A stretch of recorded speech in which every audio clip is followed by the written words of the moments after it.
Hello दोस्तों, स्वागत है आपका हमारे यूट्यूब चैनल सम्राट एजुकेशन में। दोस्तों, आज की इस वीडियो में आप लोगों को बीएससी एग्रीकल्चर फिफ्थ सेमेस्टर की एक विषय क्रॉप इंप्रूवमेंट फर्स्ट खरीफ क्रॉप एजी 502 का कुछ मोस्ट इंपॉर्टेंट क्वेश्चन बताने वाला हूं लेक्चर के माध्यम से, जो कि आपके एग्जाम के लिए बहुत ही महत्वपूर्ण है। तो आप लोग वीडियो को पूरा देखिएगा और वीडियो अच्छा लगे तो वीडियो को लाइक कीजिएगा, चैनल को सब्सक्राइब कीजिएगा और अपने दोस्तों के पास शेयर भी जरूर कीजिएगा। तो चलिए स्टार्ट करते हैं। पहला क्वेश्चन रहेगा आप लोगों का कि पादप प्रजनन क्या है, पादप प्रजनन का क्षेत्र बताइए और पादप प्रजनन का उद्देश्य बताइए। ठीक है, देखिए जो भी क्वेश्चन रहेगा मैं सब क्वेश्चन करा दिया हूं, मैं उसको दोहरा के आप लोग बता रहा हूं। और यह मैराथन क्लास रहेगा, लगभग 25 से 30 मिनट का रहेगा, ज्यादा लंबा नहीं रहेगा। ठीक है, तो इसी में पूरा क्वेश्चन कवर किया जाएगा और आप लोग को यदि मैं जितना बताऊंगा इस वीडियो में यदि आप लोगों ने उतना पढ़ लिया तो आप लोगों का 30 से 35 नंबर का, मैं बोल रहा हूँ, इसी वीडियो से कवर हो जाएगा। 30 से 35 नंबर जो है इसी वीडियो से कवर हो जाएगा। और आप लोग जो पिछला वीडियो उन सभी को देख लेंगे तो आप लोगों का पूरा जो क्वेश्चन आएगा 40 नंबर तक का हमारे बताए गए क्वेश्चन में से ही आएगा। ठीक है, तो चलिए स्टार्ट करते हैं पहला क्वेश्चन। तो पहला क्वेश्चन है पादप प्रजनन क्या है, इसका क्षेत्र, इसका उद्देश्य क्या है, वर्णन कीजिए। तो पादप प्रजनन को क्या बोला जाता है, प्लांट ब्रीडिंग बोला जाता है। ठीक है, प्लांट ब्रीडिंग। तो पूछ रहा है कि प्लांट ब्रीडिंग क्या है, इसका क्या उद्देश्य है, इसका क्षेत्र क्या है, स्कोप क्या है, वर्णन कीजिए। ठीक है, या फील्ड क्या है तो वर्णन कीजिए। तो चलिए देखते हैं सबसे पहले क्या होता है पादप प्रजनन या प्लांट ब्रीडिंग। पादप प्रजनन, तो पादप प्रजनन क्या होता है चलिए देख लेते हैं बिना देरी किए हुए। तो पादप प्रजनन वह कला तथा विज्ञान है जिसके द्वारा पौधों को अधिक आर्थिक महत्व का बनाने के उद्देश्य से उनकी आनुवांशिकता में सुधार किया जाता है। पादप प्रजनन वह कला तथा विज्ञान है जिसके द्वारा पौधों को अधिक आर्थिक महत्व का बनाने के उद्देश्य से उसकी आनुवांशिकता में सुधार किया जाता है। फिर सुनिए, इसका मतलब क्या आप लोग समझ लेंगे। क्या बोल रहा है कि पादप प्रजनन जो है वह एक कला और विज्ञान है। ये भी देखिए कभी कभी पूछता है एक नंबर में कि पादप प्रजनन कला है या विज्ञान है, तो आप लोग बोलेंगे पादप प्रजनन कला और विज्ञान दोनों है। ठीक है, तो पादप प्रजनन एक कला तथा विज्ञान है जिसके द्वारा पौधों को अधिक आर्थिक महत्व का बनाने के उद्देश्य से उनकी आनुवांशिकता में सुधार किया जाता है। ठीक है, इसमें क्या कहता है, पौधों को अधिक आर्थिक महत्व का बनाने के लिए, अधिक आर्थिक महत्व का कैसे बनेंगे, जब उनका यील्ड हाई होगा, उनकी क्वालिटी अच्छी होगी तो उससे क्या होगा, उत्पादन अधिक होगा, उत्पादन अधिक होगा तो उससे धन अधिक मिलेगा, धन अधिक मिलेगा तो उससे क्या होगा, उससे आर्थिक लाभ होगा। तो उस आर्थिक लाभ के उद्देश्य से उसकी आनुवांशिकता में सुधार किया जाता है, तो उसी को बोला जाता है प्लांट ब्रीडिंग। ठीक है, समझ गए होंगे प्लांट ब्रीडिंग क्या होता है। चलिए देखते हैं इसका क्षेत्र क्या क्या है। ठीक है, तो इसका क्षेत्र है जर्मप्लाज और पादप जीन संसाधन में। ठीक है, और ब्रीडिंग टेक्निक में इसका यूज किया जाता है और सीड प्रोडक्शन टेक्निक में भी इसका यूज किया जाता है। ठीक है, तो जर्म प्लाज्म क्या होता है, जर्म प्लाज्म, जर्म प्लाज्म क्या होता है, तो पौधे की प्रजातियों में उपस्थित कुल विभिन्नता को उस फसल का जर्म प्लाज्म कहते हैं। ठीक है, पौधे की प्रजाति में उपस्थित जो कुल विभिन्नता है उसे उस फसल का जर्म प्लाज्म कहा जाता है। ठीक है, अगला है ब्रीडिंग मेथड में इसका यूज किया जाता है। ठीक है, तो पादप प्रजनन में इसका यूज कैसे किया जाता है मैंने सब कुछ बताया हुआ है, इसलिए इसको नहीं बताएंगे। बीज उत्पादन में भी इसका यूज कैसे किया था वहां पर भी हमने बताया हुआ है, तो इसको नहीं बताएंगे। इसका हम लोग उद्देश्य थोड़ा सा देखेंगे कि पादप प्रजनन का उद्देश्य क्या है, इसके बारे में थोड़ा सा जानकारी लेंगे। तो इसका पहला उद्देश्य है अधिक उपज। क्या है, अधिक उपज। ठीक है, पादप प्रजनन का उद्देश्य है कि हमें अधिक से अधिक उत्पादन प्राप्त हो जिससे किसानों को आर्थिक लाभ मिले और वह और भी अच्छे तरीके से खेती कर सके। ठीक है, इसका पहला उद्देश्य है। दूसरा उद्देश्य है क्वालिटी इंप्रूवमेंट, मतलब गुणवत्ता को बढ़ाना। ठीक है, गुणवत्ता में उन्नति, गुणवत्ता को बढ़ाना, इसका उद्देश्य क्या है दूसरा, गुणवत्ता को बढ़ाना। कहने का मतलब यह है कि जो आप लोगों का क्रॉप है वह उत्पादन के साथ साथ गुणवत्ता में भी अच्छा होना चाहिए। ठीक है, ऐसा नहीं कि उसका उत्पादन, मान लीजिए कोई फसल थी, फसल की वैरायटी है गेहूं की, इसका उत्पादन था 25 quintal per hectare, 25 quintal per hectare. आप इसको क्या करें, इसका उत्पादन बढ़ाएं ब्रीडिंग के माध्यम से। अब इसका उत्पादन हो गया 50 क्विंटल पर हेक्टेयर, कितना हो गया, 50 क्विंटल पर हेक्टेयर हो गया। लेकिन इसकी जो क्वालिटी थी वह खराब हो गई, प्रोटीन की मात्रा कम हो गई, देखने में बदरंग लग रहा है और इसे प्रोटीन की मात्रा कम हो गई, फैट की मात्रा कम हो गई, तो इसकी क्वालिटी क्या हो गया, क्वालिटी में क्या हो गया, गिरावट आ गई। लेकिन जब क्वालिटी में गिरावट आ जाएगी तो इससे क्या होगा, इससे किसानों को हानि हो जाएगी। इसलिए हमें उत्पादन के साथ साथ उसके क्वालिटी को भी इम्प्रूव करना चाहिए। तो पादप प्रजनन का एक उद्देश्य यह है कि यह क्वालिटी में क्या करता है, इम्प्रूवमेंट करता है। ठीक है, अगला है हमें ऐसी किस्मों को विकसित करना चाहिए जो जल्दी परिपक्व अवस्था में हो, जो जल्दी पक जाते हो। ठीक है, तो पादप प्रजनन के द्वारा ऐसी किस्मों को विकसित करना चाहिए जो जल्दी परिपक्व होती हो, जो जल्दी से पक जाती हो। अगला पॉइंट है अवरोधी किस्मों का विकास करना। इसका कहने का मतलब अवरोधी किस्म मतलब क्या होता है, रेजिस्टेंस वैरायटी इसको बोला जाता है अंग्रेजी में। रेजिस्टेंस वैरायटी क्या होता है, ध्यान सुनिएगा। रेजिस्टेंस देखिए कीट के प्रति हो सकता है, रोग के प्रति हो सकता है, अबायोटिक स्ट्रेस के प्रति हो सकता है। ठीक है, कीट के प्रति प्रतिरोध का मतलब क्या है, जैसे मान लीजिए आपका गेहूं का कोई वैरायटी है, ठीक है, इसमें कीट लग जाता था, कीट लग जाता था। हम लोग कीट के बारे में देखते हैं, तो गेहूं की किसी वैरायटी में क्या लग जाता था, कीट लग जाता है। तो ये इसी कीट को रोकने के लिए हम लोग क्या करेंगे, ऐसी पादप प्रजनन के द्वारा वैरायटी तैयार करेंगे जो कीटों के प्रति प्रतिरोधी, मतलब जो कीटों को अपने अंदर आने ही न दे। उसके बाद किसी कोई रोग है तो हम लोग रोग के प्रति प्रतिरोधी एक वैरायटी को तैयार करेंगे, रोग के प्रति प्रतिरोधी वैरायटी को तैयार करेंगे, जिससे क्या होगा कि रोग जो है इस बीज के अंदर प्रवेश ही नहीं कर पाएगा, तो इससे रोग भी नहीं होगा। अबायोटिक स्ट्रेस का मतलब है बाढ़। क्या है, बाढ़, सूखा, लवणता, क्षारीयता, अम्लीयता, तापमान।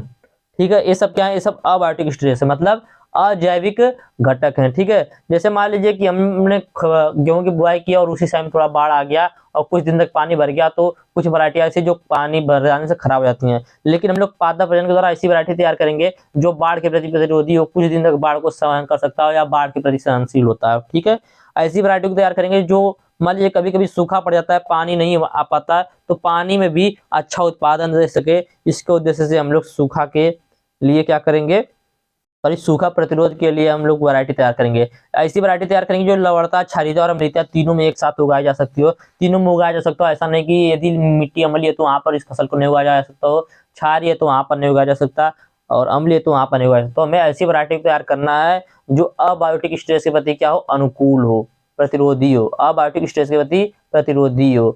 ठीक है, तो यह भी समझ गए होंगे। चलिए अगला देखते हैं, तो अनुकूलता में वृद्धि। ठीक है, अनुकूलता में वृद्धि मतलब कहने का यह अनुकूलता में वृद्धि का कि हमें ऐसी किस्मों को विकसित करना चाहिए जो बहुत बड़े क्षेत्र में एक साथ सफलतापूर्वक उगाई जा सकती हो। बहुत बड़ा क्षेत्र है, वहां पर एक साथ सफलतापूर्वक उगाई जा सकती हो, हमें ऐसे वैरायटी को विकसित करना होगा। ठीक है, और अर्ली मैच्योरिटी मैंने आप लोगों को बता दिया। अगला पॉइंट आप लोगों का रहेगा कि हमें ऐसी वैरायटी को तैयार करना चाहिए जो सभी स्थानों पर उगाया जा सके। ठीक है, जो सभी स्थानों पर उगाया जा सके, जो दलदली भूमि में भी उगाया जा सके, रेगिस्तानी भूमि में भी उगाया जा सके, तो इस प्रकार की हमें वैरायटी को तैयार करना चाहिए। इस प्रकार की वैरायटी तैयार करने के उद्देश्य से हम लोग प्रजनन करते हैं। अगला है कि हमें प्रजनन के द्वारा ऐसी वैरायटी तैयार करना चाहिए जो कि किसी भी मौसम में, तीनों मौसमों में उससे उत्पादन लिया जा सके। जैसे मक्का है, मक्का को तीनों मौसमों में उगाया जा सकता है, खरीफ, रबी, जायद तीनों में। ठीक है, तो हमें ऐसी वैरायटी तैयार करना चाहिए पादप प्रजनन के द्वारा जो कि तीनों मौसमों में उगाया जा सके। तो यहाँ पर हम लोग पादप प्रजनन का यूज करते हैं। तो यह था पादप प्रजनन का उद्देश्य जो कि मैंने आप लोगों को बताया। उम्मीद करते हैं आप लोगों को पादप प्रजनन का उद्देश्य, पादप प्रजनन का क्षेत्र अच्छे से समझ में आ गया होगा। चलिए चलते हैं आगे और देखेंगे जो बहुत ज्यादा इंपॉर्टेंट आप लोग क्वेश्चन है और एग्जाम के बेस से हम लोग देखेंगे राइस क्रॉप के बारे में पूरा विस्तार से, मेज क्रॉप के बारे में देखेंगे पूरा विस्तार से, कॉटन के बारे में देखेंगे, पिजन पी के बारे में देखेंगे। तो 5 से 6 क्रॉप जो है तो सभी के बारे में हम लोग विस्तार से देखेंगे। चलिए देख लेते हैं, तो मैं लेक्चर के माध्यम से सब बताऊंगा। ठीक है, तो पहला रहेगा राइस। राइस राइस क्वेश्चन आएगा कि चावल के खेती का सविस्तार वर्णन कीजिए, या चावल के संकर खेती का विस्तार से वर्णन कीजिए, या हाइब्रिड वैरायटी कैसे तैयार करेंगे, चावल की हाइब्रिड वैरायटी कैसे तैयार करेंगे, तो भी वहां पर आप लोग यही सब यूज करेंगे। ठीक है, चलिए देखते हैं राइस के बारे में। तो राइस का बोटेनिकल नेम क्या होता है, राइस का बोटेनिकल नेम होता है ओराइजा सटाइवा। क्या होता है, ओराइजा सटाइवा। ठीक है, ओराइजा सटाइवा राइस का बोटेनिकल नेम होता है। इसकी फैमिली होती है ग्रैमिनी, ग्रैमिनी फैमिली होती है राइस की। ऑरिजिन इसका होता है इंडो बर्मा या साउथ वेस्टर्न एशिया इसको बोलता है। ठीक है, राइस का origin Indo Burma, Indo Burma, इतना याद रखिएगा। राइस का botanical name Oryza sativa, family Gramineae. Chromosome number कितना होता है इसमें, कितना क्रोमोसोम पाया जाता है, तो इसमें 2n बराबर 24, 2n बराबर 24 क्रोमोसोम पाया जाता है किसमें, राइस में। इसमें पोलिनेशन देखिए पूछता है, बहुत ही ज्यादा इंपॉर्टेंट है पोलिनेशन। तो पोलिनेशन क्या होता है, सॉरी पोलिनेशन जो होता है इसमें कैसा होता है, तो इसमें सेल्फ पोलिनेशन होता है। राइस में कैसा पोलिनेशन होता है, तो राइस में सेल्फ पोलिनेशन होता है, सेल्फ पोलिनेशन। ठीक है, तो इतना आप लोगों को बेसिक बातें याद रखना है। उसके बाद आपका जो आएगा, ये सभी में लगभग इसमें से कुछ पॉइंट यूज होगा। ठीक है, तो इसमें अब आएगा ब्रीडिंग ऑब्जेक्टिव। ब्रीडिंग ऑब्जेक्टिव, तो मैं कुछ पहले इसमें से विशेष पॉइंट आप लोग को बता देता हूं जो सभी में यूज होगा। देखिए जो ब्रीडिंग ऑब्जेक्टिव है, यह 100% मैं बोल रहा हूँ, 100 नहीं 200% मैं बोल रहा हूँ, आप लोगों को पूछेगा एग्जाम में। ठीक है, किसी भी क्रॉप का पूछ सकता है, याद रखिएगा, किसी भी क्रॉप का पूछ सकता है। तो आप लोगों को रटना नहीं, सिर्फ समझ लेना है मैं क्या बताने वाला हूँ। ठीक है, तो देखिए ब्रीडिंग ऑब्जेक्टिव यदि आप लोगों से पूछा, तो आप लोग का ब्रीडिंग ऑब्जेक्टिव में पहला पॉइंट होना चाहिए, अभी मैं राइस का नहीं बता रहा हूँ, इतना याद रखिएगा। ठीक है, राइस का नहीं बता रहा हूँ, इसके बाद समझाने के बाद राइस का भी बताऊंगा। आप लोग को किसी भी क्रॉप का ब्रीडिंग ऑब्जेक्टिव पूछे, तो उसमें सबसे पहले आप लोग को लिखना है हाई यील्ड। ठीक है, या हिंदी में आप लोग को लिखना है, तो आप लोग लिख सकते हैं कि पादप प्रजनन के द्वारा हमें अधिक उत्पादन वाली वैरायटी को तैयार करना चाहिए। ठीक है, पादप प्रजनन के द्वारा हम अधिक उत्पादन वाली वैरायटी को तैयार कर सकते हैं, या इंग्लिश में लिखना है तो लिख दीजिएगा सिर्फ समान भाषा में हाई यील्ड, या अधिक उपज लिख सकते हैं। क्या, अधिक उपज, अधिक उपज। पादप प्रजनन के द्वारा हमें अधिक उत्पादन प्राप्त करने वाली वैरायटी प्राप्त होती है। ठीक है, पहला पॉइंट आप लोग सब में इसको यूज करेंगे, हाई यील्ड को सब में यूज करेंगे। ठीक है, अब देखिए हाई यील्ड को यूज कर दिए, अब जैसे मान लीजिए चावल, हम लोग राइस की बात कर रहे हैं। ठीक है, एग्जाम्पल दे रहे हैं, राइस है, तो राइस में क्या लगता है, बालियां लगती हैं। राइस में क्या लगता है, बालियां लगती है। तो इसमें हम लिखेंगे कि इसका उत्पादन कैसे बढ़ेगा, तो बालियों की जो संख्या रहेगी वह अधिक लगेगी, उससे क्या होगा, उससे उत्पादन बढ़ेगा। ठीक है, बालियों की संख्या अधिक रहेगी तो उससे अधिक उत्पादन होगा। पौधों की संख्या अधिक रहेगी, उससे उत्पादन बढ़ेगा। तो इस प्रकार से हम लोग, जैसे राइस का मैंने बताया, इसी प्रकार से आप लोग सभी क्रॉप में कुछ कुछ उसकी बातें होती है जिसको आप लोग नोट करके लिखेंगे। तो पहला उद्देश्य आप लोग को कुछ नहीं लिखना, सिर्फ यदि नहीं समझ में आ रहा है तो आप लोग लिखना है हाई यील्ड। क्या लिखना है, हाई यील्ड, अधिक उपज। दूसरा पॉइंट आप लोगों को लिखना है ब्रीडिंग फॉर डिजीज रेजिस्टेंस। क्या लिखना है, नहीं रेजिस्टेंस को आप लोग लास्ट में लिखिएगा। ठीक है, पहला लिखिएगा हाई यील्ड, उसके बाद लिखिएगा दूसरा पॉइंट ईयरली मैच्योरिटी। ठीक है, अर्ली मैच्योरिटी इसको बोल सकते हैं, क्या बोल सकते हैं, early maturity. Early maturity, early maturity का मतलब क्या होता है, जल्दी परिपक्वता। क्या होता है, जल्दी परिपक्वता। इसका अगला पॉइंट आप लोग लिखिएगा, देखिए सभी में यूज करना, जो मैं वही पॉइंट बता रहा हूँ आप लोगों को भी। ठीक है, अगला पॉइंट है क्वालिटी, क्वालिटी इंप्रूवमेंट, या क्वालिटी भी लिख सकते हैं सिर्फ। ठीक है, क्वालिटी इंप्रूवमेंट। उसके बाद चौथा पॉइंट आप लोग लिख लीजिएगा डिजीज रेजिस्टेंस, डिजीज रेजिस्टेंस। और पांचवा पॉइंट आप लोग लिखिएगा इंसेक्ट रेजिस्टेंस, इंसेक्ट रेजिस्टेंस, ये सब लास्ट में लिखिएगा। और अगला पॉइंट लिखिएगा अबायोटिक स्ट्रेस रेजिस्टेंस। ठीक है, रेजिस्टेंस फॉर अबायोटिक स्ट्रेस। यह जो मैंने इतना पॉइंट बताया आप लोगों को, इस पॉइंट को आप लोग सभी में यूज करेंगे। यहाँ जो डिजीज है, डिजीज रेजिस्टेंस की बात करेंगे, तो वहां पर जो भी फसल होगा उससे रिलेटेड किसी भी 2 से 3 डिजीज का नाम लिख देंगे। इंसेक्ट है तो उस फसल से रिलेटेड 2 से 3 इंसेक्ट का नाम लिख देंगे। ठीक है, और अबायोटिक स्ट्रेस में आप लोग सूखा लिख देंगे, बाढ़ लिख देंगे, और टेम्परेचर लिख देंगे, तो हो जाएगा। तो यह जो मैंने पॉइंट बताया ये सभी में यूज होगा, याद रखिएगा। किसी भी क्रॉप का पूछ दिया तो आप लोगों को क्या क्या पॉइंट लिखना है, high yield, early maturity, quality improvement, disease resistance, insect resistance, resistance for abiotic stress. ठीक है, तो यही सब पॉइंट इसमें भी यूज होगा। ठीक है, ये सब पॉइंट क्या होगा, इसमें भी यूज होगा। तो चलिए देखते हैं। तो पादप प्रजनन, चावल के प्रजनन का क्या उद्देश्य है, आप बोल सकते हैं। ठीक है, ब्रीडिंग ऑब्जेक्टिव क्या है, राइस जो है उसकी इंप्रूवमेंट में पादप प्रजनन का क्या उद्देश्य है। तो पहला उद्देश्य है अधिक उत्पादन लेना। ठीक है, अधिक उपज, पहला उद्देश्य क्या है, अधिक उपज। दूसरा उद्देश्य क्या है, तो दूसरा उद्देश्य है आप लोगों का अर्ली मैच्योरिटी। ठीक है, चावल में पादप प्रजनन के द्वारा हम ऐसी वैरायटी तैयार करेंगे जो जल्दी परिपक्व हो। ठीक है, जो जल्दी से पकने वाली हो। उसके बाद अगला पॉइंट आप लोगों को लिखेंगे कि हमें उत्पादन के साथ साथ ऐसी वैरायटी तैयार करना चाहिए जो क्वालिटी में भी अच्छी हो। ठीक है, क्वालिटी में भी क्या हो, अच्छी हो, जिसमें भूसा और दाना अलग अलग करना आसान हो और अधिक से अधिक दाने प्राप्त हो हमें, ठीक है। जिसका शेप साइज कलर अच्छे हो, समान हो, ठीक है। जिसका शेप भी एक साइज का हो, समान हो, रंग भी अच्छा हो, देखने में क्या लगे, अट्रैक्टिव लगे, ऐसी हमें वैरायटी तैयार करना पड़ेगा या ऐसे हमें अनाज का उत्पादन करना पड़ेगा। किसके माध्यम से हम लोग कर सकते हैं, तो यह सब ब्रीडिंग के माध्यम से कर सकते हैं। तो पहला पॉइंट हाई यील्ड, दूसरा पॉइंट आप लोग लिखिएगा क्वालिटी अर्ली मैच्योरिटी, तीसरा पॉइंट क्वालिटी इंप्रूवमेंट, ठीक है। चौथा पॉइंट लिखिएगा डिजीज रेजिस्टेंस। डिजीज रेजिस्टेंस क्या लिखेंगे, डिजीज रेजिस्टेंस, डिजीज रेजिस्टेंस।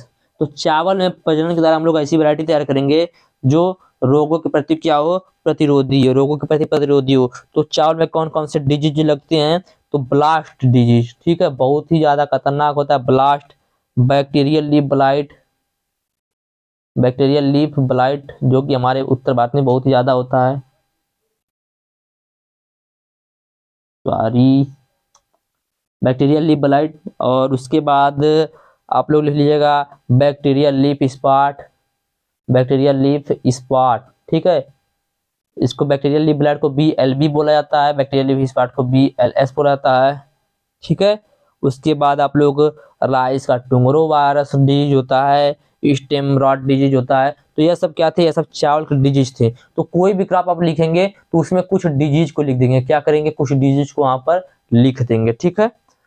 तो हमें यह जो डिजीज थे, हमें ऐसी वैरायटी तैयार करना जिसमें यह डिजीज जो है वह अपना प्रकोप न डाल सके या डिजीज उनको प्रभावित न कर सके। अगला आप लोग लिखेंगे इंसेक्ट रेजिस्टेंस या पेस्ट रेजिस्टेंस। क्या लिखेंगे, इंसेक्ट रेजिस्टेंस।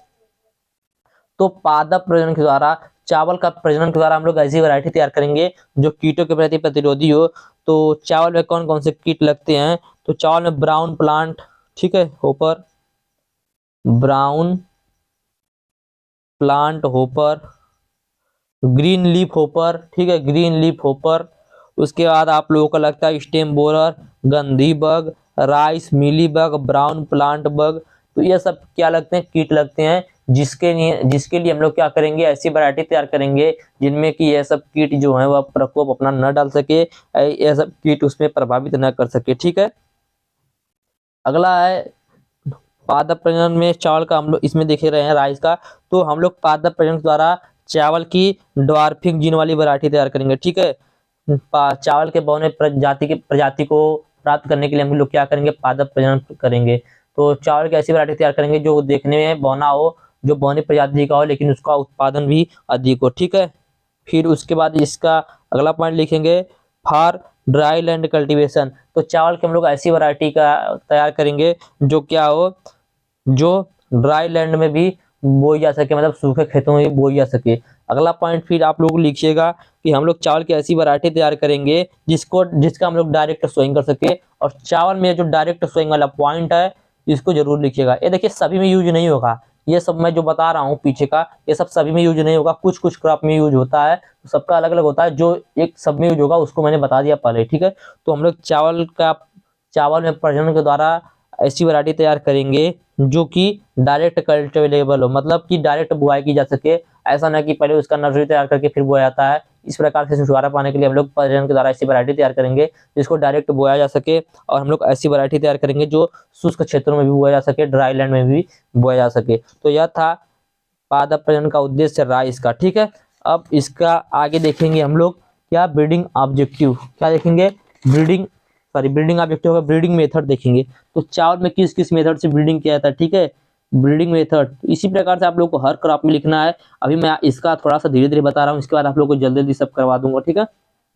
तो ब्रीडिंग ऑब्जेक्टिव, तो इसमें किस किस मेथड से ब्रीडिंग किया जाता है, देखिए सभी नहीं लिखना, कुछ पॉइंट लिख देना, जैसे सिलेक्शन, ठीक है। क्या लिखना है, सिलेक्शन, ब्रीडिंग मेथड या ब्रीडिंग प्रोसीजर में क्या, या ब्रीडिंग अप्रोच इसको बोल सकते हैं। तो इसमें क्या लिखेंगे हम लोग, पहला पॉइंट सिलेक्शन। तो धान की सबसे अधिक किस्म प्योर लाइन सिलेक्शन द्वारा निकाली गई। धान जो है इसकी सबसे अधिक किस्म प्योर लाइन सिलेक्शन द्वारा निकाली गई है। यह थ्योरी जॉनसन ने दी थी, ठीक है। प्योर लाइन सिलेक्शन की जो थ्योरी है इसको किसने दिया था, जॉनसन ने दिया था। होमोजाइगस और होमोजीनियस लाइन को प्योर लाइन कहते हैं। होमोजाइगस और होमोजाइनियस लाइन को प्योर लाइन कहते हैं।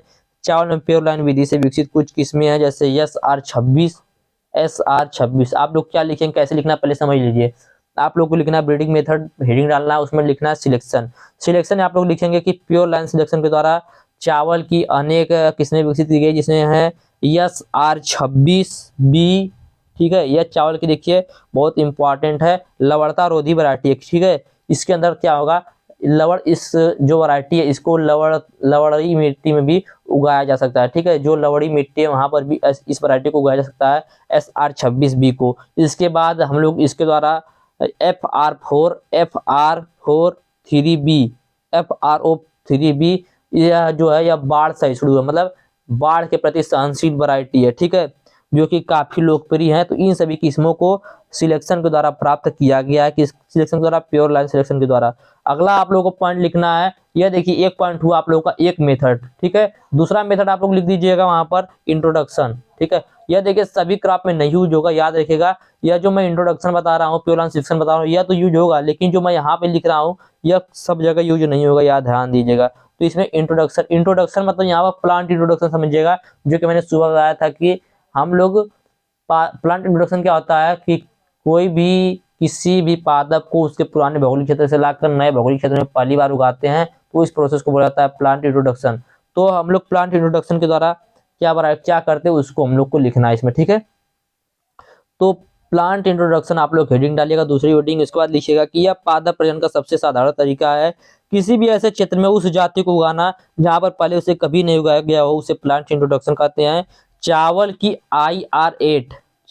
IR8 से IR72 तक, IR8, 9, 10, 11, 12, 13, 14, 15, 16, 17, 18, 19, 20, ऐसे ऐसे करके कहाँ तक 72 तक की किस्में जो हैं वह प्राइमरी इंट्रोडक्शन द्वारा प्राप्त की गई हैं। प्राइमरी इंट्रोडक्शन क्या होता है, मैंने बताया था कि जब इस वैरायटी को लाकर इस दूसरे क्षेत्र में उगाएंगे तो बिना कोई परिवर्तन किए पहली बार में ये उगा देंगे, तो उसको बोल देंगे क्या, प्राइमरी इंट्रोडक्शन। जो उसमें कुछ बदलाव करेंगे तो उसको बोलेंगे सेकेंडरी इंट्रोडक्शन। तो आप लोगों को क्या लिखना है, ध्यान से समझिएगा। इंट्रोडक्शन हेडिंग डालना है, आप लोग लिखना है कि चावल में इंट्रोडक्शन के द्वारा कई वैरायटी विकसित की गई है, जिसमें से कुछ वैरायटियां ऐसी है जो प्राइमरी इंट्रोडक्शन द्वारा विकसित की गई हैं, जो कि IR8 से लेकर IR72 तक है, जिनको किसके द्वारा विकसित किया गया है, प्राइमरी प्लांट इंट्रोडक्शन द्वारा विकसित किया गया है। इन सभी वैरायटियों को IRRI द्वारा विकसित किया गया है। ठीक है, IRRI द्वारा विकसित किया गया है। IRRI का पूरा नाम क्या होता है, तो इंटरनेशनल राइस रिसर्च इंस्टीट्यूट, जो कि फिलीपींस में स्थित है। ठीक है, CH1039, इसको चीन से कश्मीर में क्या किया गया था, पूरा स्थापित किया गया था। मतलब यह जो वैरायटी है CH1039, यह जो वैरायटी थी यह कश्मीर में नहीं पाया जाता था, तो चीन से लाकर कश्मीर में इसे उगाया गया। तो यह क्या हो गया, यहाँ से यहाँ तक गया तो प्लांट इंट्रोडक्शन हो गया। ठीक है, नोरिन 10 तो गेहूं है। नोरिन 18 को जापान से हिमाचल के क्षेत्रों में क्या किया गया था, पूरा स्थापित किया गया था। तो इस प्रकार से आप लोग लिखेंगे इंट्रोडक्शन। अगला पॉइंट है आप लोगों का हाइब्रिडाइजेशन। ठीक है, तो ये दो प्रकार का होता है, एक होता है डिस्टेंस हाइब्रिडाइजेशन। ठीक है, एक होता है डिस्टेंस हाइब्रिडाइजेशन और दूसरा क्या होता है आप लोग कमेंट बॉक्स में हमको बताएंगे। हमको पता है लेकिन बताएंगे नहीं, आप लोग हमको बताएंगे। तो चलिए देखते हैं बिना देरी किए हुए हाइब्रिडाइजेशन। तो ओराइजा सटाइवा का जंगली स्पीशीज से संकरण मुख्य रूप से रोगरोधिता के स्थानांतरण के लिए किया गया है। ठीक है, क्या बोल रहा है कि जो ओराइजा सटाइवा है हमारा राइस है, इसका जंगली स्पीशीज जो है उससे क्रॉस किस लिए किया गया कि इसके प्रति रोगरोधी क्षमता आ जाए। ठीक है, जैसे ओ निवारा से टुंगरो रोधिता, जैसे ओ निवारा एक क्या है, एक राइस की वैरायटी जिसमें टुंगरो डिजीज नहीं लग सकता। क्या नहीं लग सकता, टुंगरो डिजीज नहीं लगता, या टुंगरो डिजीज के प्रति प्रतिरोधी है। ठीक है, एक ही जीनस की दो अलग अलग प्रजातियों या एक ही परिवार की दो अलग अलग प्रजातियों के बीच क्रॉसिंग को दूरस्थ संकरण बोला जाता है। ठीक है, उसी को डिस्टेंस हाइब्रिडाइजेशन बोला जाता है। तो यह था हाइब्रिडाइजेशन। अगला लिखेंगे हम लोग म्यूटेशन ब्रीडिंग क्या होता है, किसी भी जाति के जीनोटाइप में अचानक हुआ वह परिवर्तन जो अगली पीढ़ी में वंशानुगत हो जाए, इसी को फसल सुधार में यूज किया जाता है, तो उसे म्यूटेशन कहते हैं। ठीक है, जैसे चावल में आप लोग को इसको कैसे लिखना है म्यूटेशन ब्रीडिंग को, तो लिखेंगे आप लोग की म्यूटेशन ब्रीडिंग के द्वारा चावल की अनेक प्रजातियां प्राप्त की गई है। जैसे ADT 41, ADT 41, ठीक है। बासमती 370, बासमती 370, ठीक है। ADT 41, बासमती 370, जगन्नाथ T 141, यह सब किसके द्वारा प्राप्त की गई हैं? तो यह सब उत्परिवर्तन के द्वारा प्राप्त की गई हैं, म्यूटेशन के द्वारा प्राप्त की गई हैं, ठीक है। तो यह हो गया म्यूटेशन के द्वारा। अगला आप लोग हेटेरोसिस ब्रीडिंग लिख दीजिएगा, हेटेरोसिस ब्रीडिंग। देखिए पहला है इसीलिए मैं सब कुछ विस्तार से बता रहा हूँ, अगला जब आएगा तो इतना सब नहीं बताऊंगा, कुछ पॉइंट को ही बताऊंगा, ठीक है। हेटेरोसिस ब्रीडिंग, हेटेरोसिस ब्रीडिंग क्या होता है? मैंने सुबह बताया था कि जब F1 अपने जनक से अधिक उत्कृष्ट होता है तो उसको बोलते हैं हेटेरोसिस, ठीक है। तो किसी भी ऐसे एक लक्षण में सुपीरियर हो सकता है। विश्व में संकर धान F1 का सफलतापूर्वक विकास एवं उपयोग चीन द्वारा सबसे पहले किया गया था। चीन द्वारा व्यापारिक स्तर पर उत्पादन 1976 से शुरू किया गया। चावल में संकर किस्में विकसित करने के लिए नरबंधता का उपयोग किया जाता है। इसमें साइटोप्लाज्मिक मेरिस्टेटी यूज किया जाता है, ठीक है। तो आप लोग हेटेरोसिस शेडिंग डालिएगा, हेटेरोसिस में लिखिएगा कि चावल में हेटेरोसिस द्वारा अनेक वैरायटी विकसित की गई हैं। हेटेरोसिस क्या आता है उसके बाद उसको लिख दीजिएगा, बस आप लोग कहानी खत्म। फिर लास्ट में एक आप लोगों को पॉइंट बना के लिखना पड़ेगा इम्प्रूव्ड वैरायटी। तो चावल के कुछ इम्प्रूव्ड वैरायटी को आप लोग लिख दीजिएगा, क्या इम्प्रूव्ड वैरायटी, जैसे बाला 1970, बाला 1970, उसके बाद N22, ठीक है। गोविंद 1982 में, नरेंद्र वन। उसके बाद अर्ली ड्यूरेशन की वैरायटी जो 100 से 120 दिन में होती है, गोविंद प्रसाद, मनोहर, साकेत, रत्ना, पूसा 33। उसके बाद मीडियम ड्यूरेशन वाली है जो 120 से 140 दिन में होता है, वह है IR8, IR24, जया, सीता, सरजू 52, ठीक है। सरजू 52 जो है यह बहुत ही फेमस वैरायटी है, ठीक है। अगला लॉन्ग ड्यूरेशन, तो लॉन्ग ड्यूरेशन में क्रॉस 116, टाइप 9। तो यह था चावल की पूरे खेती के बारे में जो कि मैंने बताया।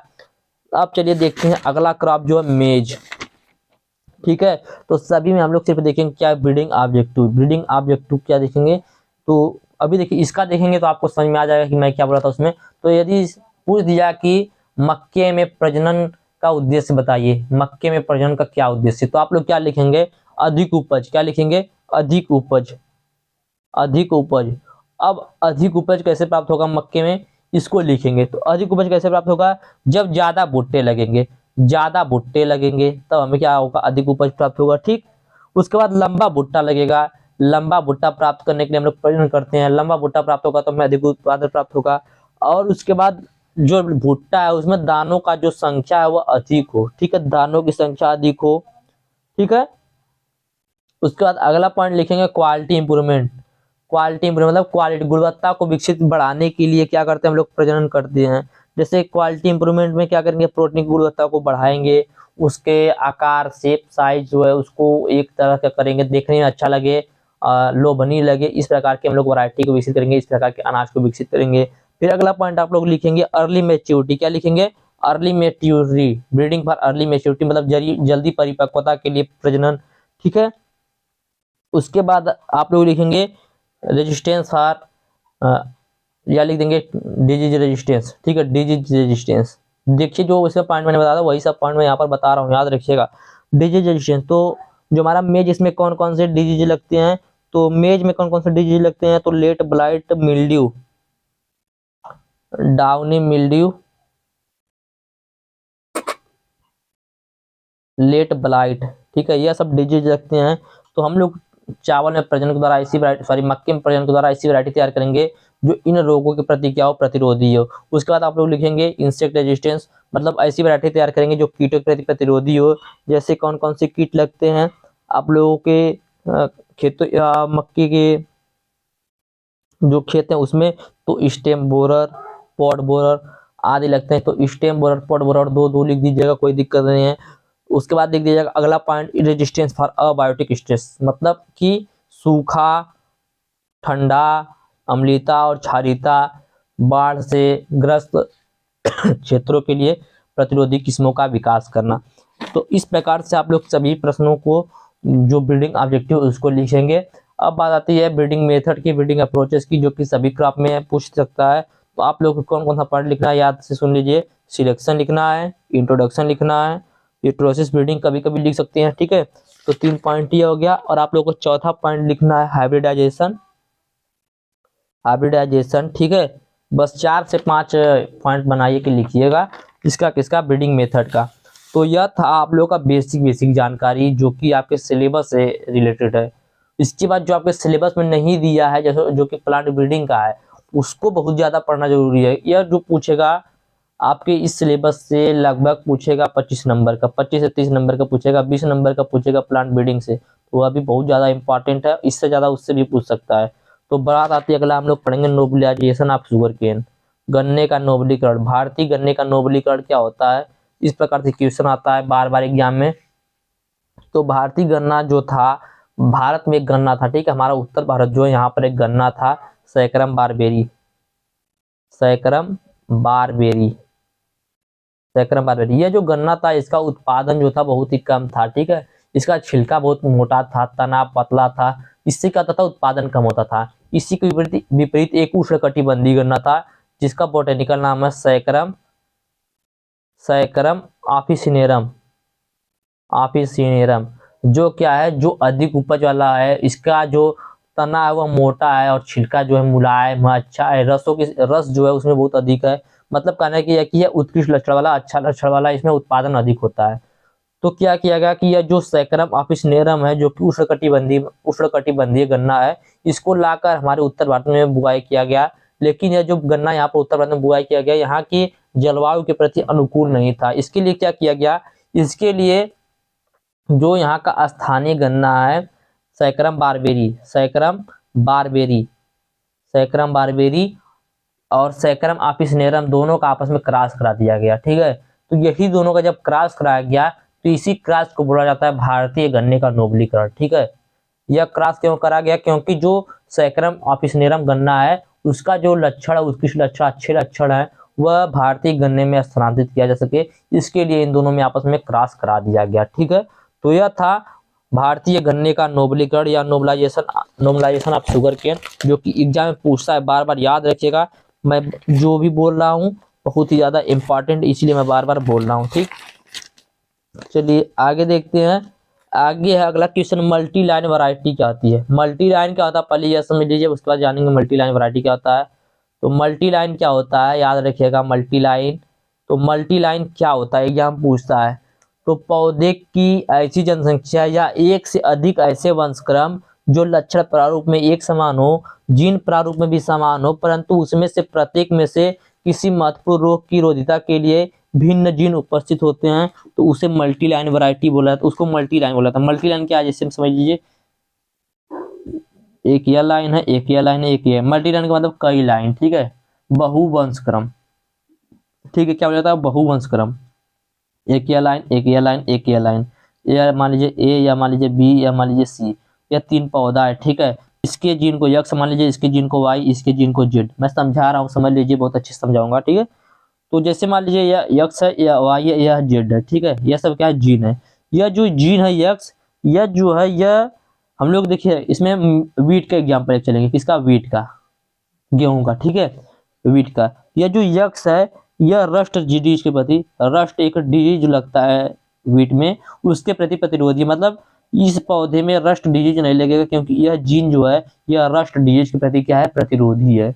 यह जो वाई है, यह जो जीन है, यह स्मट रोग के प्रति, स्मट गेहूं का एक रोग है स्मट, इस स्मट रोग के प्रति प्रतिरोधी, मतलब यह जो वाई जीन है, वाई जीन वाला पौधा है, इसमें स्मट रोग नहीं लग सकता है। और यह जो जेड है, यह भी एक रोग के प्रति प्रतिरोधी है, जिसका नाम है लीफ स्पॉट, लीफ स्पॉट। तो आप लोग क्या देख रहे हैं कि यह जो तीनों लाइनें हैं, तीनों लाइनें में जो पौधे हैं, पौधे के जीन है, वह किसी एक रोग के प्रति क्या है, प्रतिरोधिता रखते हैं, किसी एक रोग के प्रति क्या रखते हैं, प्रतिरोधिता रखते हैं, एक रोग से उन्हें नफरत है। तो इसी प्रोसेस को बोला जाता है मल्टी लाइन। मल्टी लाइन क्या होता है, एक से अधिक ऐसे बहुवंशक्रम, ऐसे वंशक्रम जो लक्षण प्रारूप में समान हो, इन सभी का लक्षण जो होगा वह समान होगा सभी, ठीक है। तीनों में, तीनों को एक साथ बोएंगे तो तीनों पत्ती एक साथ निकलेगी, लंबाई एक ऐसी होगी, ठीक है। तो तीनों एक साथ बढ़ेंगे मतलब तीनों का लक्षण समान होगा, जीन प्रारूप भी समान होगा, परंतु उनमें से, ध्यान सुनिएगा, इन तीनों में से किसी, तीनों में प्रत्येक में किसी एक रोग के प्रति प्रतिरोधिता होगी, किसी एक रोग के प्रति प्रतिरोधिता होगी, तो इसको बोला जाता है multi line. Multi line variety क्या होता है, तो ध्यान दीजिएगा, मल्टी लाइन वैरायटी क्या होता है, तो यह जो वैरायटियां हैं इन सभी से, जैसे मान लीजिए 3 पौधे हैं, ठीक है, 3 पौधे मैंने अभी यहाँ पर दिखाया था आप लोगों को, इसकी जो वैरायटी है, इसकी जो बीज है, इसके जो बीज है, इन सभी बीजों की, यह मैंने बताया था आप लोगों को रस्ट के प्रति प्रतिरोधी है, यह स्मट के प्रति है, या लीफ स्पॉट के प्रति। इन तीनों के बीजों को, तीनों पौधे के बीजों को जब आपस में मिला देंगे, मिलाने के बाद हमें जो वैरायटी प्राप्त होगी, उसी वैरायटी को बोला जाता है मल्टी लाइन वैरायटी। क्या बोला जाता है? Multi line variety. अब यह जो हमारा बीज हो गया, यह स्मट के प्रति प्रतिरोधी हो गया, ठीक है। इसके बाद क्या होगा? लीफ स्पॉट के प्रति प्रतिरोधी हो गया, रस्ट के प्रति प्रतिरोधी हो गया। मतलब कि अब इसमें तीनों मिल गए, एक रस्ट डिजीज को नहीं आने देगा, एक स्मट को नहीं आने देगा, एक लीफ स्पॉट को नहीं आने देगा। तो इसी प्रोसेस को क्या बोला जाता है? इसी प्रोसेस को बोला जाता है आप लोगों का मल्टी लाइन वैरायटी, ठीक है। तो उम्मीद करते हैं मल्टी लाइन वैरायटी भी आप लोगों को अच्छे समझ में आ गया होगा। वीडियो अच्छा लग रहा है तो वीडियो को लाइक जरूर कर दीजिएगा। आप लोग लाइक नहीं करते हैं, उससे बहुत ज़्यादा दिक्कत होता है हमको, तो लाइक जरूर कर दिया करिए भाई। चलिए देखते हैं अगला क्वेश्चन, और कोई दिक्कत हो आप लोगों को तो बताइएगा, किसी भी क्वेश्चन में, किसी भी सब्जेक्ट में। अगला क्वेश्चन है ट्रांसजेनिक टेक्निक क्या है, ठीक है। ट्रांसजेनिक तकनीक क्या है? तो ट्रांसजेनिक तकनीक क्या होता है?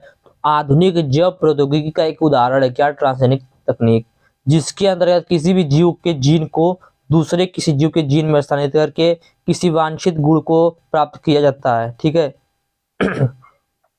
ट्रांसजेनिक टेक्नोलॉजी क्या होता है? ट्रांसजेनिक मतलब क्या कहता है? ट्रांसफर किया था। ट्रांसजेनिक यदि आपको आ गया तो उसको ट्रांसफर समझिएगा।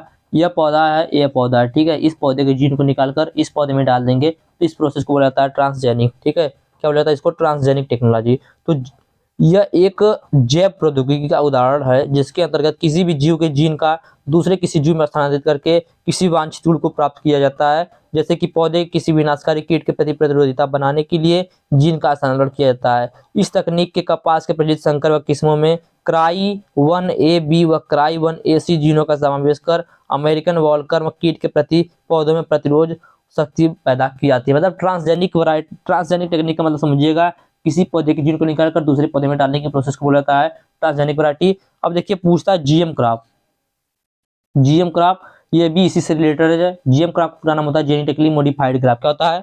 जेनेटिकली मॉडिफाइड क्रॉप, जो कि ट्रांसजेनिक टेक्निक से संबंधित है। इसमें क्या कहता है? इसमें ट्रांसजेनिक इंजीनियरिंग के जरिए क्या किया जाता है कि जो क्रॉप होता है, उस क्रॉप के जीन को निकालकर दूसरे पौधे में क्या किया जाता है? डाल दिया जाता है। उससे क्या होता है? उससे कुछ लाभ प्राप्त होने वाली किस्में, लक्षणें प्राप्त होती हैं, जिसको क्या बोलाता है? GM crop. जैसे बीटी कपास जो बीटी कॉटन जो है, जीएम क्रॉप का सबसे अच्छा उदाहरण है। तो यह था आप लोग का ट्रांसजेनिक वैरायटी और जीएम क्रॉप, ठीक है। कभी कभी पूछता है कि जीएम क्रॉप किस परिस्थिति में बनाए जाते हैं। तो किसी भी फसल को अपने जीवन काल में बहुत सारे जैव और अजैव तनाव से गुजरना पड़ता है, जिनसे पूर्ण रूप से लड़ने के लिए इन फसलों या इनके संबंधित प्रजातियों में कभी कभी वांछित गुण नहीं पाए जाते हैं, ठीक है। क्या होता है? कभी कभी वांछित गुण नहीं पाए जाते हैं, जो कि कृषि के पैदावार के दृष्टिकोण से अधिक नुकसानदायक हो जाते हैं। क्या करते हैं? कृषि के पैदावार के दृष्टि से अधिक नुकसानदायक हो जाते हैं। यदि यह जानकारी हो कि वांछित गुण से संबंधित जीन को उस वांछित प्रजाति के पौधे में स्थानांतरित किया जा सकता है या नहीं किया जा सकता है, तो उसको बोलते हैं जीएम क्रॉप। इन परिस्थितियों में क्या किया जाता है? जीएम क्रॉप को उगाया जाता है, जीएम क्रॉप बनाया जाता है, ठीक है। तो यह था जीएम क्रॉप के बारे में, ठीक है। क्या था? जीएम क्रॉप के बारे में। बीटी कॉटन क्या है? मैंने बता दिया। बीटी कॉटन भी कभी कभी पूछ देता है, याद रखिएगा। बीटी कॉटन भी एक पादप प्रजनन की उपलब्धि है। इसको आप लोग पादप प्रजनन की उपलब्धि में लिख दीजिएगा।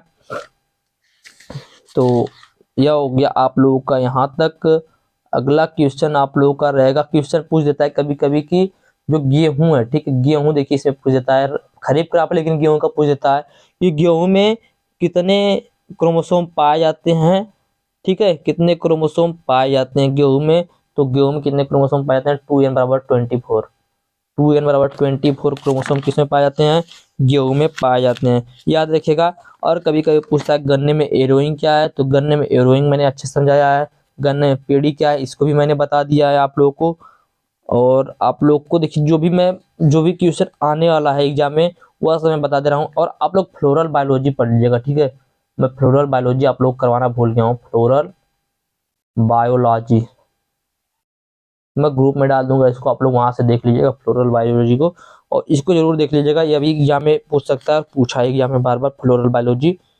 तो थोड़ा सा बोलने में प्रॉब्लम हो रही है, इसके लिए वीडियो को यहीं पे रोकेंगे। और वीडियो आप लोगों को अच्छा लगा होगा, उम्मीद करते हैं। वीडियो अच्छा लगे तो वीडियो को लाइक कीजिएगा, चैनल को सब्सक्राइब कीजिएगा। उससे पहले कुछ क्वेश्चन आप लोगों को बताऊंगा जो कि एग्जाम में आने वाला है आप लोगों को। तो पहला क्वेश्चन आप लोग नोट करना है तो आप लोग कर सकते हैं, मैं बोल दे रहा हूँ, ठीक है। तो आप लोग को कौन कौन सा क्वेश्चन पढ़ना है फिर से ध्यान से सुन लीजिएगा। आप लोग को क्वेश्चन पढ़ना है राइस, मेज, कॉटन, ग्राउंडनट और पिजन पी, इसके हाइब्रिड सीड वैरायटी के बारे में, सीड प्रोडक्शन के बारे में, कैसे उसका उत्पादन करना है या कैसे इसकी खेती करनी है, इन सभी के मतलब पूरा विस्तार से इसको पढ़ना है आप लोगों को, जो मैंने भी क्रॉप बताया, ठीक है। उसके बाद आप लोगों को पढ़ना है पादप पुनर्स्थापन, प्लांट इंट्रोडक्शन क्या होता है, कितने प्रकार का होता है, ठीक है। मेल स्टेरिलिटी पढ़ना है आप लोगों को, सिलेक्शन पढ़ना है, ठीक है। इतना चीज आप लोग पढ़ लीजिएगा। मल्टी लाइन वैरायटी, कोई क्रॉप दे देगा, मान लीजिए आपको दे देगा क्या, राइस, राइस नहीं देता, मेज देता है, ज्यादा मेज देता, सॉरी वीट देता है, दे देगा कि गेहूं की मल्टी लाइन वैरायटी को किस प्रकार से विकसित करेंगे। तो मल्टी लाइन वैरायटी क्या आता है मैंने आप लोग को बता दिया है, तो आप लोग उससे आप लोग समझ कर लिख सकते हैं मल्टी लाइन वैरायटी क्या होता है। इस प्रकार से मल्टी लाइन, गेहूं में मल्टी लाइन वैरायटी किस प्रकार से विकसित करेंगे, इस प्रकार से क्वेश्चन देगा, ठीक है। और आप लोगों को क्या क्वेश्चन दे सकता है, मैं 1 मिनट बता देता हूँ, मैंने सब कुछ लिख के रखा हुआ, ठीक है। गन्ने का नोबलिक जड़ क्या है, इसको लिखिए, लिख लीजिएगा, नोट कर लीजिए आप लोग। और गन्ने के प्रजनन का उद्देश्य बताइए। पादप प्रजनन क्या है, पादप प्रजनन की उपलब्धि बताइए। पादप प्रजनन की उपलब्धि 100% एग्जाम में आएगा आप लोगों के, ठीक है। पादप प्रजनन की उपलब्धि 100% आप लोगों की एग्जाम में देखने को मिलेगा, ठीक है। अभी मैंने कितना क्वेश्चन बताया, 5 से 6 क्वेश्चन बताया। जीएम क्रॉप पढ़ लीजिएगा, जीएम क्रॉप क्या है, ठीक है, जीएम क्रॉप क्या है। और उसके बाद मैंने आप लोग को मेरिस्टली बता दिया है, floral biology, floral biology, floral biology क्या है उसके बारे में पढ़ लीजिएगा, ठीक है। ट्रांसजेनिक टेक्नोलॉजी के बारे में पढ़िएगा। बीटी कपास जो कि मैंने बता ही दिया आप लोगों को। मक्का की खेती के बारे में मैंने बता दिया पढ़ने के लिए। और कुछ पूछ देता है कभी कभी संकर और संकुल मक्का में अंतर, तो उसको पढ़ लीजिएगा। और तो लगभग बस इतना, यदि आप लोग मैंने जितना बताया पढ़ लेंगे तो अच्छा खासा नंबर आप लोग लाएंगे एग्जाम में, ये मेरा पूरा दावा है आप लोग के लिए, ठीक है। और पूरा उम्मीद है कि आप लोग अच्छा नंबर लाएंगे एग्जाम में। और देखिए कुछ क्वेश्चन पूछ देता है, घुमा फिरा कर पूछता है कि संकर बीज उत्पादन में स्व अनिश्चितता के उपयोग में क्या समस्या है, ठीक है। जो संकर बीज उत्पादन होता है, हाइब्रिड सीड प्रोडक्शन किया जाता है, ठीक है, उसमें सेल्फ इनकम्पेटिबिलिटी जो है वह क्या प्रॉब्लम उत्पन्न करती है, इस प्रकार से क्वेश्चन पूछता है। तो कोई दिक्कत नहीं, एग्जाम आप लोग का अच्छा जाएगा। आप लोग को जो मैं क्वेश्चन बताया उसको पढ़ लीजिएगा जरूर अच्छे से। और वीडियो अच्छा लगा वीडियो को लाइक कीजिएगा, चैनल को सब्सक्राइब कीजिएगा और उन दोस्तों को शेयर कीजिएगा। और जो क्वेश्चन बताया, कोई क्वेश्चन में कहीं से भी दिक्कत हो तो डिस्क्रिप्शन में व्हाट्सएप ग्रुप का लिंक और व्हाट्सएप नंबर दिया गया है, आप लोग कभी भी मैसेज कर सकते हैं, कभी भी कॉल कर सकते हैं। कॉल करने का टाइम और मैसेज करने का टाइम आप लोग जान लीजिए, ठीक है। कॉल आप लोग कर सकते हैं सुबह 8 बजे के बाद, मैसेज आप लोग कर सकते हैं सुबह 4 बजे के बाद और 10 बजे के पहले, उसके बाद शाम को 3 बजे के बाद, उसके बाद 8 बजे से पहले, ठीक है। यह आप लोगों का हो गया मैसेज का, कॉल का, दोनों का टाइम सेम है, ठीक है। इस टाइम पे आप लोग कॉल या मैसेज कर सकते हैं, सुबह 4 बजे के बाद, 10 बजे के पहले, शाम को 3 बजे के बाद, 8 बजे के पहले, 9 बजे के पहले, ठीक है। तो वीडियो अच्छा लगा वीडियो को लाइक कीजिएगा। आप लोग लाइक नहीं करते यार, एक बार लाइक कम से कम कर दीजिएगा। धन्यवाद, जय हिंद।